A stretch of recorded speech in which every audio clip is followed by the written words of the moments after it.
सूरज भाई, हाँ जी, सूरज भाई, नहीं, सूरज भैया।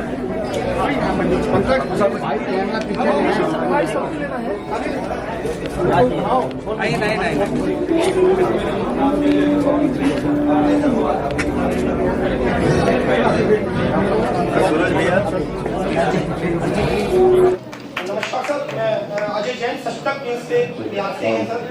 और सवाल ये है कि लाल घाघरा अभी एक खेसारी जी हैं, उन्होंने भी परसों ही लॉन्च किया है, आपने भी लाल घाघरा ही लॉन्च किया है।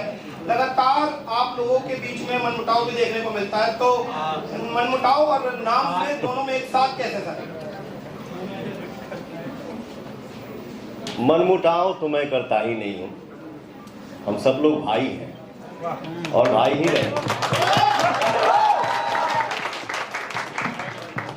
और रही बात लाल घाघरा की, तो लाल घाघरा टाइटल मेरा तो बहुत पहले से अनाउंस हो चुका है ना। तो जिसका आपने नाम लिया वो मेरा छोटा भाई है और इंडस्ट्री है, एक छोटा सा परिवार है और परिवार में छोटी बड़ी गलतियां होती रहती हैं, उसको माइंड नहीं करना चाहिए। हम सब परिवार हैं और मिलजुल के काम करना है, हर लोग आगे बढ़े, मस्त रहे, खुश रहे।